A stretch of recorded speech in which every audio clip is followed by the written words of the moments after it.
Faiz, ada satu klip yang aku nampak kat Twitter dalam 24 jam lepas dia keluar.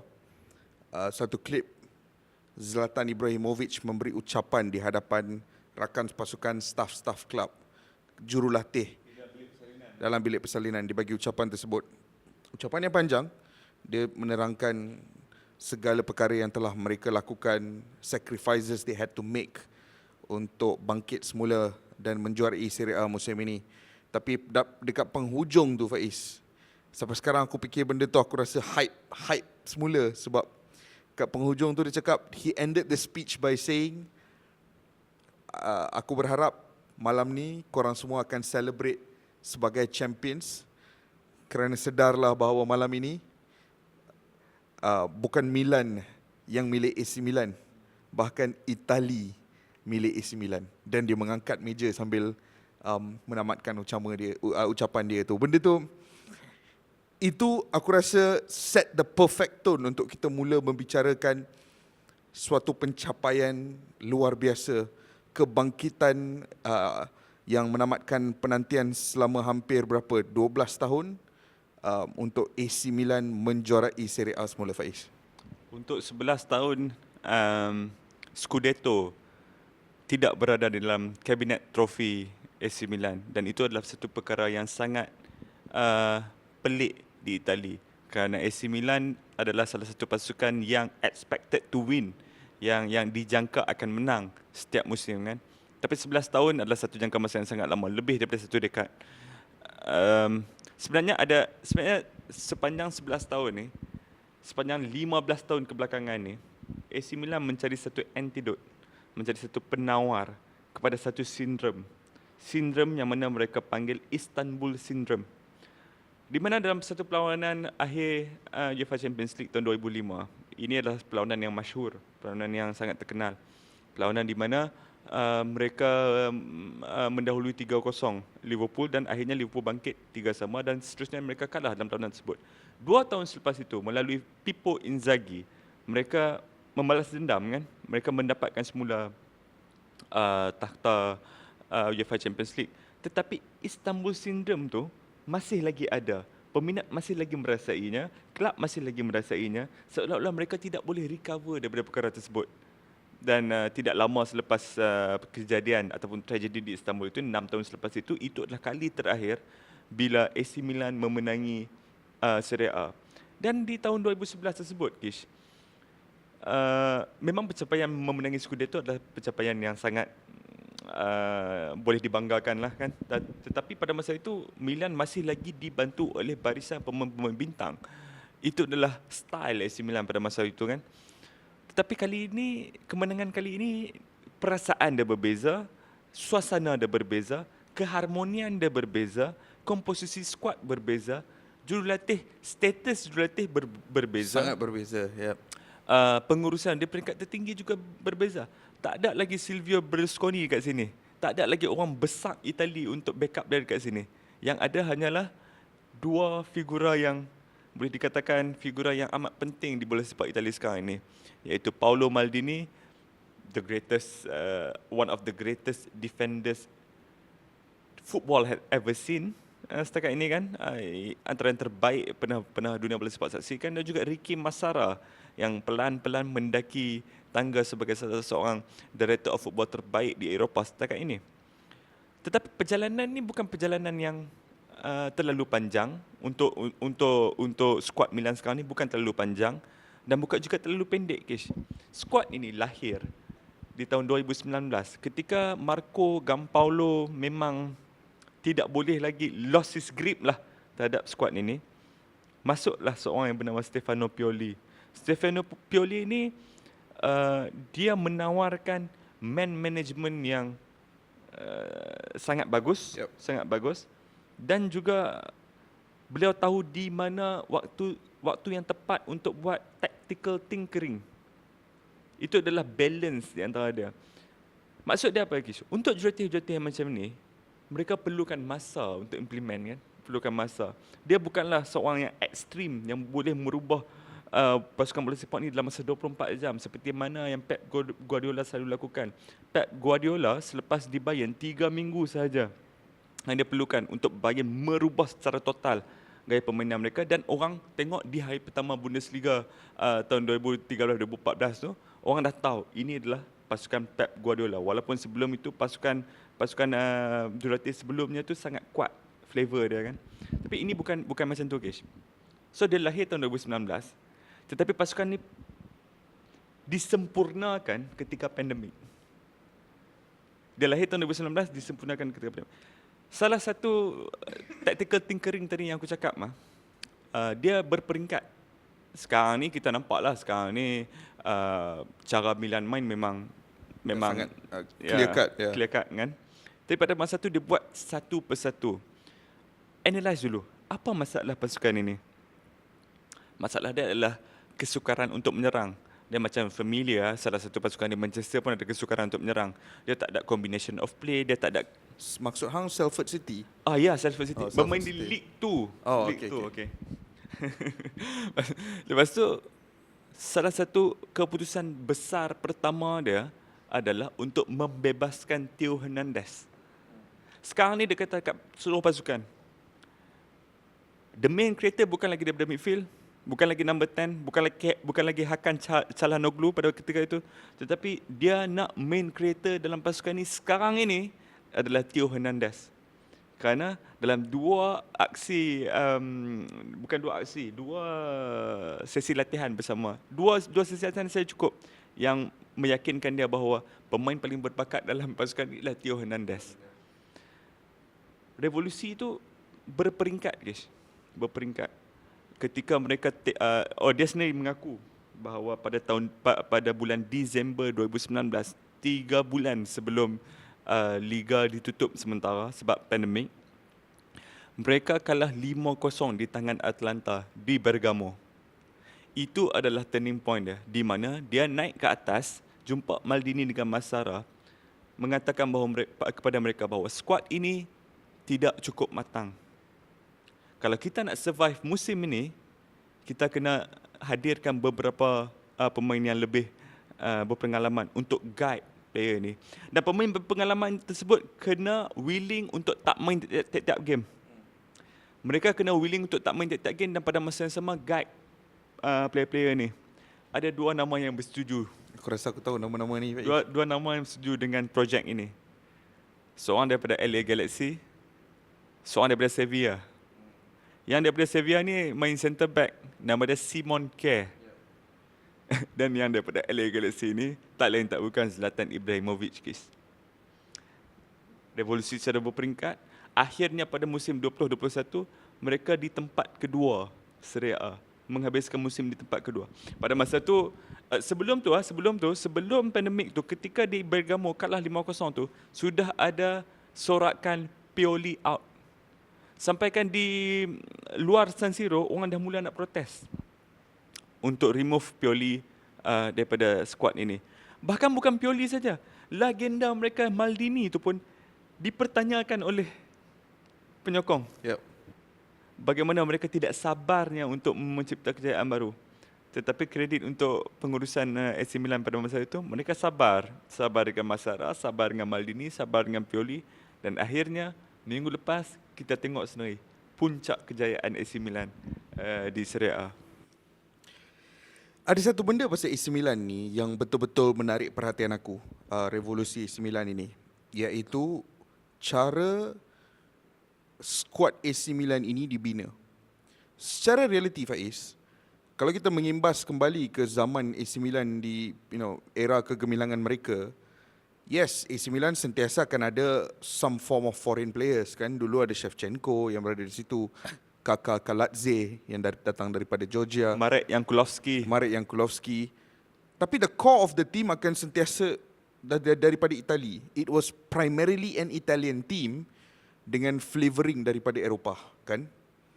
Tapi apa yang menarik perhatian aku, Faiz, adalah pasukan ini adalah pasukan yang bila aku tengok atas kertas, ia mengingatkan aku kepada a football manager's dream team. Kalau hang main game football manager and hang cuba sign player-player dengan budget yang limited untuk membentuk sebuah squad yang baik, ini adalah the kind of squads you would build. Sebab yes, pasukan ini ada elemen Itali. Sentiasa akan ada. Sandro Tonali, Itali, kan? Romagnoli, Itali. Davide Calabria. Davide Calabria, Itali. Tapi this is a continental Europe squad. This is a multicultural squad. Bukan setakat Europe saja. Daripada midfield kau, Benacer, right? Algeria, ke Frank Kessié, Ivory Coast. Lepas tu kau ada Theo Hernandez, France, Simon Kjær, Denmark. Di hadapan kau ada Olivier Giroud, France, Zlatan Ibrahimovic, Sweden. Jangan Kau lupa ada juga Ante Rebic, Croatia. Jangan lupa juga salah satu hero mereka pada musim ni, Mike Maignan. Mike Maignan, France. Fikayo Tomori, Faiz, England. English. So, aku tengok benda tu, I'm like, apa yang mencetuskan perubahan sehingga AC Milan mula membentuk sebuah squad yang sangat multicultural, efficient and at the same time tidak mengambil kos yang terlalu tinggi. Kerana AC Milan yang aku kenal selama 10 tahun lepas, dalam proses mereka mencari-cari rentak untuk mendapatkan semula aura lama tu, adalah AC Milan yang membuat banyak keputusan-keputusan yang aneh di jendela perpindahan, kan. Over the last 10 years, Hang pun tahu, Faiz, aku pun tahu, so many of the signings, bila kau nampak, kau sendiri tak faham kenapa pemain tu ada di AC Milan. Salah satu trend kegemaran Milan sepanjang 10 tahun lepas adalah untuk membawa semula bekas pemain AC Milan dengan reputasi yang besar suatu ketika dahulu, tetapi apabila dia bawa masuk, tidak lagi memiliki kebolehan untuk beraksi di peringkat tertinggi. Benda tu kita dah nampak dengan Ronaldinho, to at some point even before the 10 years ada Ronaldo di situ, Kaká dibawa balik semula ke AC Milan. So many cases like that yang kita nampak. Perpindahan-perpindahan aneh seperti mengambil Bonucci daripada Juventus untuk satu musim. Mengambil Balotelli. Mario Balotelli lagi. Carlos Bacca. So bila kau nampak semua benda tu, from that to this, apa yang membawa satu perubahan berskala besar? Baru-baru ini, Faiz, selepas kemenangan AC Milan, aku mengikuti seorang individu yang dikenali sebagai Ted Knudsen. Ted Lasso. Bukan Ted Lasso, Ted Knudsen, tapi dia pun dari Amerika Syarikat juga. Okay. Ted Knudsen. Ted Knudsen ni adalah CEO StatsBomb, sebuah syarikat data analytics untuk bola sepak yang berpangkalan di Eropah dan juga Amerika. Dan antara klien syarikat-syarikat ni adalah kelab-kelab gergasi di Eropah lah. Banyak yang menggunakan syarikat ni untuk advanced analytics. Dan aku follow dia ni kat Twitter, Ted Knudsen ni. And selepas kemenangan tu, dia tweet satu benda yang untuk hampir 3 tahun ni, tak ramai orang yang tahu. Salah satu benda daripada ni orang tahu, which is dia tweet dan memuji seorang individu yang dikenali sebagai Hendrik Almstad. Hendrik Almstad ni, Faiz, adalah Ivan Gazidis punya right hand man. Okay. Hendrik Almstad. Dan kita tahu Ivan Gazidis adalah individu yang dibawa daripada Arsenal ke AC Milan. Dan walaupun nama dia tu tidak selalu disebut, tetapi dia memainkan peranan in the background yang sangat penting bersama Paolo Maldini, Stefano Pioli untuk membentuk revolusi baru ini. Kelab bola sepak yang terbaik di Eropah akan sering memiliki satu tension di peringkat tertinggi. Tension di antara dua ideologi yang berbeza, dan tension ini yang akhirnya akan membawa jalan penyelesaian yang berpaksikan middle ground yang terbaik untuk kelab. Di AC Milan, tension itu seringkali di antara Maldini dan apa seorang lagi individu yang kau sebut tadi tu? Ricky Massara. Ricky Massara. Maldini dan Massara on one hand yang lebih traditional versus Ivan Gazidis dan juga Hendrik Almstad. Dan di pandangan penyokong, ramai yang memandang perkara ini sebagai benda yang negatif pada awalnya tanpa menyedari bahawa perbalahan di antara dua ideologi ini yang akhirnya akan mencapai satu middle ground yang membawa satu perubahan yang baik. Dan Hendrik Almstad was at the heart of this all. Dia adalah seorang individu yang sangat berpegang kepada usage of data analytics dalam bringing the most value out of one single transfer. Bagi dia, jendela perpindahan itu perlu berlangsung selari dengan penggunaan data dengan mendalam. Dia pernah cuba try benda tu dekat Arsenal. Gazidis bawa dia pergi Arsenal dulu. Tapi di Arsenal, dia terpaksa akur dengan tentangan hebat daripada Arsene Wenger yang lebih traditionalist. Dan kemudian dia meninggalkan Arsenal dan dia pergi ke Aston Villa. Dan di Aston Villa pula, dia cuba menekankan idea dia dengan ketara di situ, diberi kebebasan oleh owner tetapi tidak diterima oleh jurulatih-jurulatih di situ pada ketika itu. Dan kemudian dia meninggalkan klub, dia pergi ke golf sementara dan akhirnya bila Ivan Gazidis pergi ke AC Milan, dia tarik masuk Henrik Almstad ke sana. Dan kau tahu salah satu benda yang Henrik Almstad ni buat apa? Henrik Almstad pergi ke community data analyst yang muda, yang tak memiliki pemikiran tradisional dan membawa masuk mereka ke AC Milan. Salah seorangnya adalah seorang individu yang aku follow di Twitter selama hampir 4 tahun dan aku tahu dia bekerja untuk sebuah klub tapi selalu confidential, tak pernah reveal. Sampailah 2 hari lepas dia post gambar dia celebrate dengan Ivan Gazidis dan semua. Nama dia Tiago Estevao daripada Portugal. Dia adalah seorang data analyst yang hanya berumur 24-25 tahun. Dan ada a team of 4 to 5 data analyst di AC Milan di bawah Henrik Almstad yang berumur between 21 to 26, 27 years old.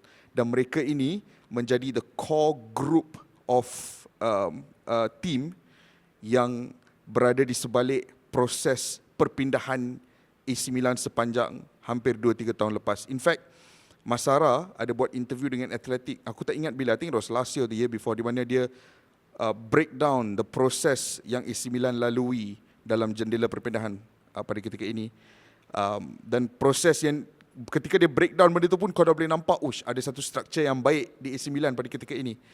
Tapi bila kau look deeper into it, that one process di mana nama-nama yang dimahukan oleh Maldini, oleh semua orang akhirnya akan datang ke Henrik Almstad dulu yang akan mengkaji value, mengkaji output sebelum diorang mencapai kata sepakat tentang patutkah kita ambil pemain ini or not dengan data-data daripada StatsBomb, Y-Scout dan juga Opta.